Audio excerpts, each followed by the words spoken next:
Sophie rentra chez elle ce soir-là, épuisée par une longue journée au cabinet d'avocat. Elle posa son sac sur la table de la cuisine, ignorant que sa mère, venue à l'improviste, avait fouillé dans ses affaires. Quand elle ouvrit la porte de sa chambre, elle trouva la lettre déchirée sur son lit, et sa mère en larmes, hurlant des accusations qui firent s'effondrer le monde qu'elle avait si soigneusement construit. Sophie sentit son cœur s'arrêter net. La lettre était de Marie, celle qu'elle aimait en secret depuis des mois. Des mots tendres, des promesses d'un avenir ensemble. Tout était là, exposé au grand jour. Sa mère, Martine, une femme pieuse et traditionnelle de la banlieue parisienne, la fixait avec un mélange de dégoût et de désespoir. Comment as-tu pu nous faire ça? À ton père? À moi? À toute la famille, cria-t-elle. La voix brisée. Sophie, figée sur place, chercha désespérément une explication. Mais les mots lui manquaient. Elle avait toujours su que ce moment arriverait. Mais pas comme ça. Pas si brutalement. La soirée se transforma en un tourbillon de cris et de pleurs. Martine brandissait la lettre comme une preuve irréfutable de trahison. C'est contre nature. Tu es promise à Julien, le fils des voisins. Le mariage est prévu pour l'été prochain. Sophie, les jambes tremblantes, s'assit sur le bord du lit. Julien était un ami d'enfance. Un arrangement familial plus qu'une union d'amour. Elle l'appréciait. Mais son cœur battait pour Marie, cette artiste rencontrée par hasard dans un café de Montmartre. Marie, avec ses yeux bleus perçants et son rire contagieux, avait éveillé en elle des sentiments qu'elle n'avait jamais osé nommer. Sophie tenta de calmer sa mère. Maman, écoute-moi. Ce n'est pas une phase. C'est qui je suis. Mais Martine secoua la tête, refusant d'entendre. Elle parla de l'Église, de la société, de ce que diraient les gens. Ton père va en mourir de honte. Et ta sœur? Elle est en train de préparer son propre mariage. Tu vas tout gâcher. Sophie sentit une vague de culpabilité l'envahir. Sa famille était tout pour elle, son père, un ouvrier retraité. Fier de ses racines catholiques, sa sœur aînée, Claire, qui suivait le chemin tracé sans dévier. Elle avait toujours été la fille parfaite, excellant dans ses études de droit, évitant les scandales. Mais l'amour pour Marie avait fissuré cette façade. Cette nuit-là, Sophie ne dormit pas. Elle repensait à leur première rencontre. C'était un après-midi pluvieux. Elle s'était réfugiée dans un petit café pour échapper à une averse. Marie était là, esquissant des portraits sur un carnet. Leurs regards s'étaient croisés, et une conversation anodine sur l'art avait mené à des heures de discussion passionnée. Marie, libre et assumée, vivait ouvertement sa sexualité. Elle avait grandi dans un milieu artistique, loin des contraintes familiales que connaissait Sophie. Je ne me cache pas, avait dit Marie un soir. L'amour n'est pas un péché. Sophie enviait cette liberté, mais la peur l'avait retenue. Le lendemain matin, son père rentra du travail de nuit. Martine lui avait tout raconté. Il entra dans la cuisine, le visage rouge de colère. C'est une blague? Sophie, dis-moi que c'est une erreur. Elle secoua la tête, les larmes aux yeux. Non. Papa. J'aime Marie. Le mot « aime » résonna comme une bombe. Son père frappa du poing sur la table. Pas sous mon toit. Tu choisis, ta famille ou cette aberration. Sophie sentit son monde se rétrécir. Choisir? Comment pouvait-on choisir entre son sang et son cœur? Elle pensa à Marie, qui l'attendait ce soir pour un dîner clandestin. Devait-elle tout abandonner? La pression montait. Claire appela. Paniquée. Qu'est-ce que j'entends? Maman est hystérique. Sophie. Pense à nous. Le mariage de Julien est une opportunité pour toute la famille. Claire, mariée depuis peu, incarnait l'idéal familial. Elle avait épousé un homme respectable, avait un enfant en route. Sophie se sentait comme une intruse dans sa propre vie.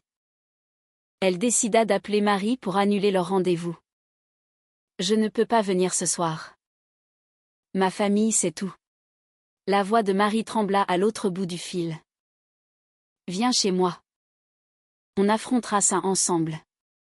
Mais Sophie hésita. Était-ce égoïste de détruire sa famille pour un amour qu'on qualifiait de déviant? Les jours suivants furent un enfer. Martine multiplia les prières, invitant même le prêtre de la paroisse pour une discussion. Le père Bernard, un homme âgé aux yeux compatissants, s'assit avec Sophie dans le salon. Ma fille, l'Église enseigne l'amour, mais dans les cadres divins. Ce que tu vis est une tentation. Sophie se rebiffa intérieurement. Tentation? C'était réel. Palpable. Elle pensa aux nuits passées avec Marie, aux caresses tendres, aux confidences murmurées. Mais elle garda le silence, hochant la tête pour apaiser. Au travail, Sophie peinait à se concentrer. Ses collègues remarquaient son air distrait. Une amie, Élise, la prit à part. Qu'est-ce qui t'arrive? Tu sembles ailleurs. Sophie confia une partie de la vérité. Élise, ouverte d'esprit, l'encouragea. Vis ta vie. Sophie. La société change. Mais dans sa tête, les voix de sa famille résonnaient plus fort. Elle imaginait les ragots dans le quartier, les regards en coin à l'église. Était-ce le prix à payer pour l'authenticité? Marie insista pour une rencontre. Elles se virent dans un parc discret, loin des yeux indiscrets. Marie prit ses mains. Je t'aime. Sophie. Ne les laisse pas nous séparer. Sophie pleura. Mais ils sont ma famille. Sans eux, qui suis-je? Marie soupira. Toi-même. Enfin. Ce soir-là, Sophie rentra chez elle, déterminée à affronter la tempête. Mais en poussant la porte, elle trouva Julien assis avec ses parents. On est venu pour arranger les choses, dit-il. Mal à l'aise. Le piège se refermait. Les semaines qui suivirent la découverte de la lettre furent un tourbillon de confrontation. Sophie tentait de naviguer entre son amour pour Marie et les attentes écrasantes de sa famille. Julien, ce fiancé imposé, devint un allié inattendu. Il admit lors d'une conversation privée qu'il n'était pas amoureux d'elle non plus. C'est pour nos parents? Sophie.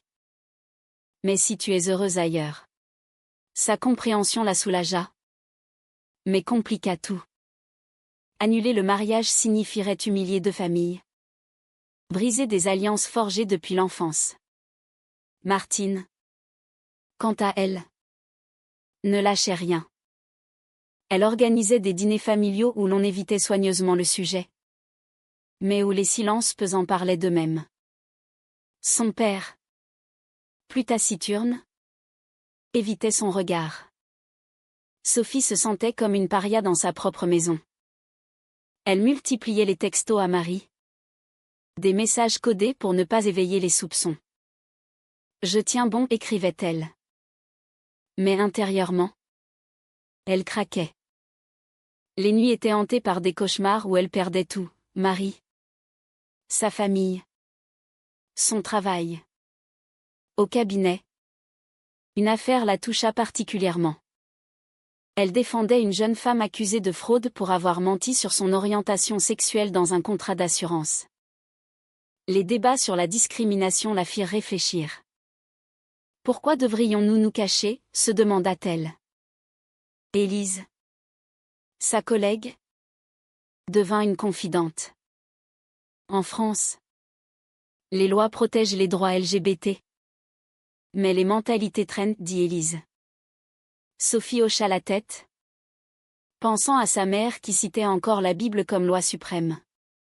Marie, de son côté, vivait mal cette clandestinité forcée. Elle proposa une escapade à la campagne, loin de Paris. Juste nous deux. Pour respirer. Sophie accepta, prétextant un voyage professionnel.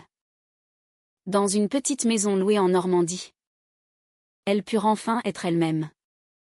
Les promenades sur la plage, les dîners aux chandelles, ravivèrent leurs flammes. Marie confia ses peurs. J'ai perdu des amis quand j'ai fait mon coming out. Mais c'était libérateur. Sophie l'envia. Ma famille est tout pour moi. Les perdre, c'est me perdre. Marie la serra contre elle. Non. C'est te trouver.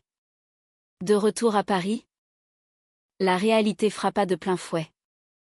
Claire, sa sœur, l'invita à déjeuner. Maman est malade d'inquiétude. Pense à son cœur. Sophie se sentit coupable. Claire poursuivit, et Julien? Il est gentil. Stable. Avec Marie. Ce sera le chaos. Sophie défendit son amour. C'est réel. Claire. Pas un caprice. Mais Claire secoua la tête. La société n'est pas prête. Tu seras jugée. Exclu. Ces mots résonnèrent, éveillant des doutes. Était-ce égoïste de poursuivre cet amour au prix de la souffrance familiale? Une dispute éclata avec Marie. Tu hésites encore? Après tout ce temps, cria Marie. Sophie pleura. C'est dur. Il me presse de tous côtés. Marie s'adoucit. Choisis-nous. Ou libère-moi. Sophie promit de réfléchir. Mais le lendemain, Martine l'emmena chez un thérapeute. Pour t'aider à voir clair, dit-elle. Le psychologue, neutre, posa des questions sur ses sentiments. Sophie parla ouvertement pour la première fois. J'aime Marie. Mais j'aime aussi ma famille. Le thérapeute hocha la tête. Les choix ont des conséquences. Au travail, une promotion se profila.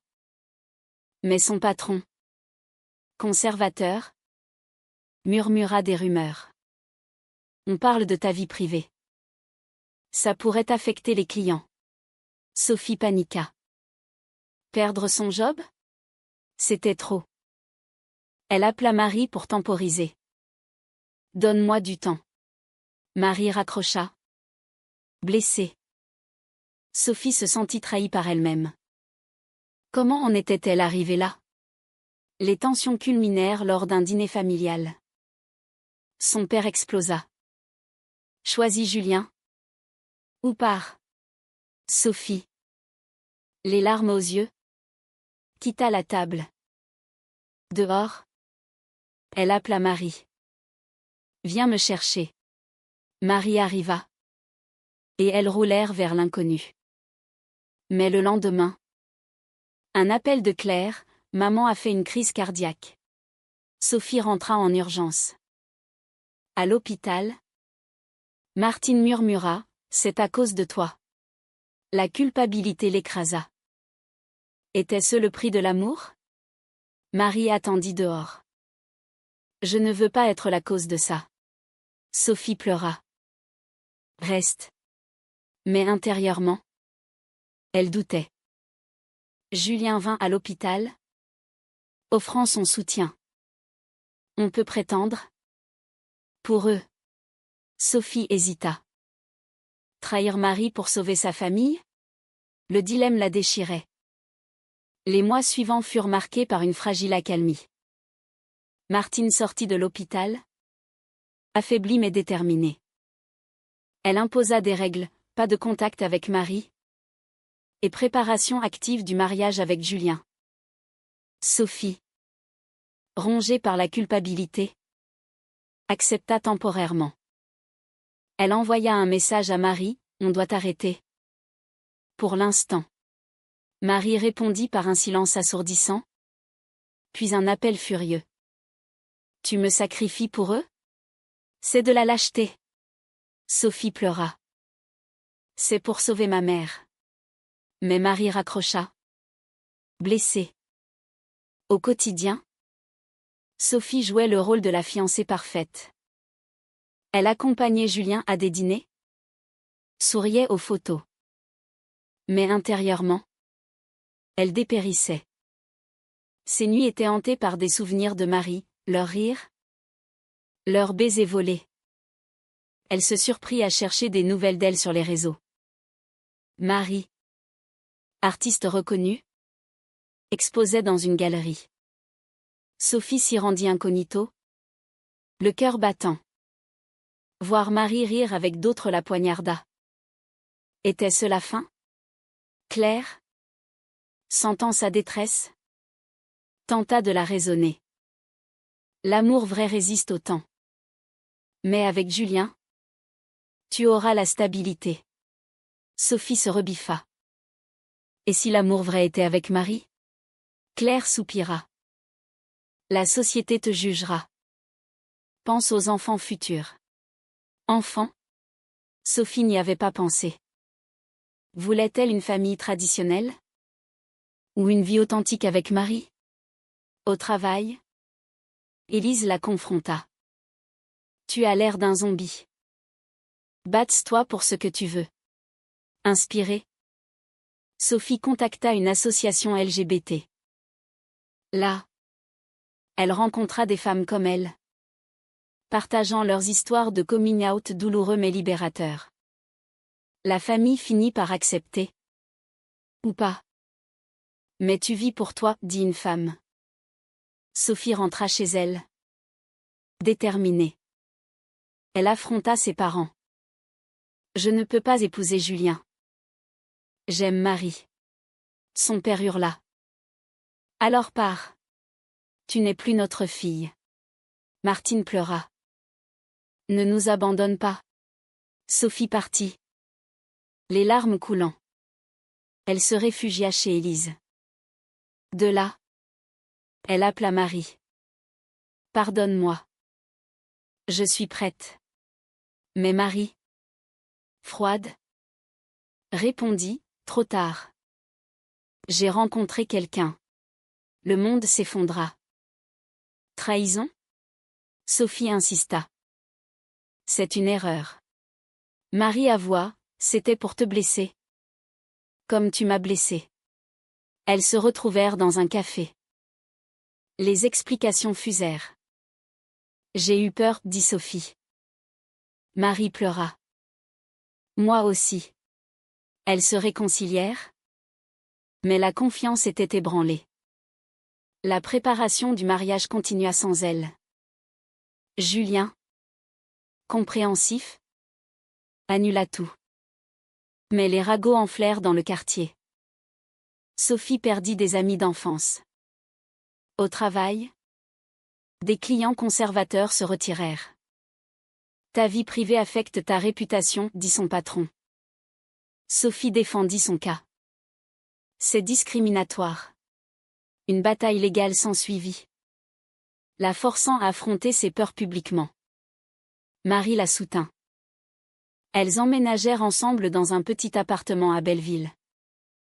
La vie à deux était douce, mais les ombres persistaient. Des appels anonymes, des regards hostiles.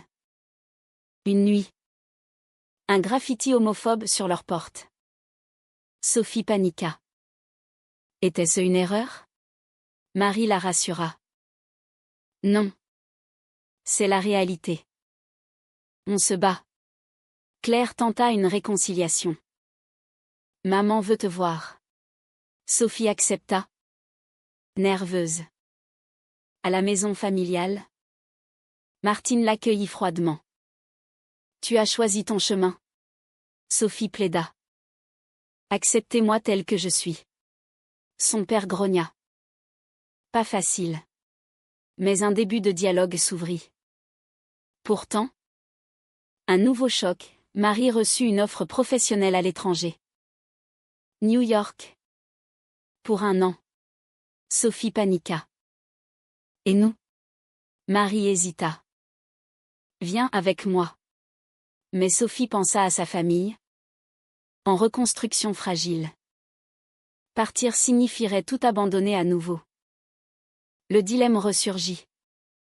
La proposition de Marie pour New York devint le nouveau champ de bataille. Sophie, enfin en paix avec elle-même, craignait de tout perdre une fois de plus. Ma famille commence à peine à m'accepter, dit-elle. Marie compréhensive mais ferme, c'est ma carrière. Et la nôtre? Elles débattirent des nuits entières. Sophie imaginait une vie outre-Atlantique, libre des jugements parisiens, mais loin de ses racines. Au travail, la bataille contre la discrimination porta ses fruits. Sophie gagna son procès interne, obtenant des excuses et une promotion. Cela la renforça. Élise la félicita. Tu es une combattante. Inspirée, Sophie organisa un événement avec l'association LGBT, invitant Marie à exposer ses œuvres. La soirée fut un succès. Mais un invité surprise, Claire. Je suis venue te soutenir. Sophie pleura de joie. Un pas vers la réconciliation familiale. Martine appela peu après. Claire m'a raconté. Peut-être que je me trompe. Sophie invita sa mère à dîner avec Marie. La rencontre fut tendue. Martine observa Marie, cherchant des failles. Vous semblez heureuse, admit-elle enfin. Marie sourit. Nous le sommes. Un début fragile, mais réel. Son père resta distant, mais envoya un message, prends soin de toi. Pourtant, les pressions sociales persistaient. Des amis communs de Julien la snobèrent. Une cousine annula une invitation à un baptême. Sophie se questionna, valait-il la peine de se battre constamment? Marie la rassura. Oui. Pour nous. Mais la proposition de New York planait. Sophie décida d'en parler à sa famille. Claire encouragea, suis ton cœur. Martine hésita, ne nous abandonne pas. Le choix déchirant. Marie prépara ses valises. Je pars dans 1 mois. Avec ou sans toi? Sophie paniqua. Une dispute éclata. Tu me forces la main, cria-t-elle. Marie pleura. Non. Je vis ma vie. Sophie partit en claquant la porte, se réfugiant chez Claire. Que faire? Claire conseilla, pense à ton bonheur. Sophie réalisa que sans Marie, elle serait vide. Elle rentra. S'excusa. Je viens avec toi. Marie sauta de joie. Mais le lendemain, un appel de l'hôpital, son père avait eu un accident au travail. Sophie annula tout. À l'hôpital, elle veilla sur lui. Merci d'être là, murmura-t-il. Martine ajouta, la famille d'abord. Sophie douta à nouveau. Partir maintenant serait une trahison. Marie compréhensive reporta son départ. Mais la tension monta. Je ne peux pas attendre éternellement. Sophie se sentit piégée. Elle consulta le thérapeute. Les choix moraux sont gris. Qu'est-ce qui te définit? Sophie réfléchit, l'amour ou le devoir? Finalement, son père se remit. Il invita Marie à un repas familial. Surprise. Sophie accepta. La soirée fut maladroite, mais sincère. Son père posa des questions sur l'art de Marie. Un pont se construisit. Peut-être que je m'habituerai, dit-il. Sophie pleura de soulagement. Avec ce soutien inattendu, elle décida, allons à New York. Marie accepta. Excitée. Elles préparèrent le départ, vendant des affaires, disant au revoir. Mais une ombre, Julien annonça son propre mariage. Sophie se sentit coupable d'avoir brisé l'arrangement. Désolée, lui dit-elle. Il sourit.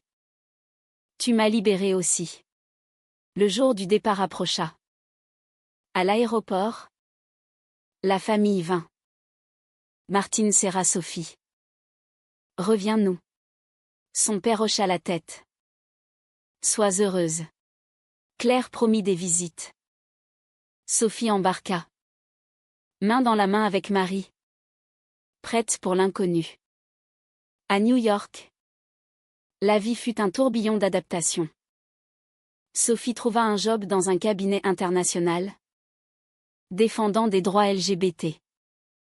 Marie exposa dans des galeries branchées. Leur appartement à Brooklyn devint un havre de paix. Loin des pressions parisiennes, leur amour s'épanouit. Mais les appels familiaux rappelaient les racines. Martine envoyait des photos de repas dominicaux. Tu nous manques. Sophie répondait. Nostalgique. Pourtant, des fissures apparurent. Marie, absorbée par sa carrière, rentrait tard. Sophie se sentait seule dans cette ville immense. On se voit à peine, se plaignit-elle. Marie s'excusa. C'est temporaire. Mais les disputes augmentèrent. Sophie repensait à Paris, à la stabilité perdue. Était-ce le prix de la liberté? Un jour, une nouvelle choquante, Claire annonça sa grossesse. Viens pour la naissance. Sophie hésita. Marie encouragea, vas-y. Je t'accompagne. Elles rentrèrent pour une visite. À Paris, l'accueil fut chaleureux. Son père serra Marie dans ses bras. Bienvenue dans la famille. Martine prépara un festin. Sophie réalisa combien elle avait manqué ça. Mais lors d'une promenade, Marie confia, New York me manque déjà. Sophie paniqua. Et si on rentrait définitivement? Marie secoua la tête. Ma carrière est là-bas. Le dilemme ressurgit. Sophie affronta sa famille. Je suis heureuse, mais divisée. Martine conseilla, l'amour vrai trouve un équilibre. De retour à New York, la tension culmina. Marie reçut une offre permanente. Je reste. Sophie explosa. Et moi? Mon travail ici est temporaire. Marie pleura. Choisis. Sophie, déchirée, pensa à tout, les sacrifices, les trahisons passées. Était-ce la fin? Elle décida de rentrer seule à Paris. Je t'aime. Mais je ne peux pas m'effacer. Marie, blessée, accepta. Peut-être qu'on s'est trompé. Sophie partit. Le cœur brisé. À Paris, sa famille l'accueillit. Elle reprit son ancien job. Mais le vide persistait. Des messages de Marie arrivaient. Plein de regrets. Reviens. Sophie hésita. Des mois passèrent. Sophie rencontra une femme lors d'un événement LGBT. Mais rien ne rivalisait avec Marie. Elle réalisa, l'amour valait les sacrifices. Elle appela Marie. Je reviens. Marie sauta de joie. Ensemble. Pour de bon. Sophie vendit tout. Rejoignit New York. Cette fois. Avec l'approbation familiale. Elles se marièrent dans une petite cérémonie. Avec la famille en visio. La vie reprit. Plus forte. Mais Sophie se questionnait toujours sur les choix. Avait-elle raison de tout risquer pour l'amour? Est-il moralement juste de prioriser son bonheur personnel au détriment de la stabilité familiale? Ou cela relève-t-il de l'égoïsme pur?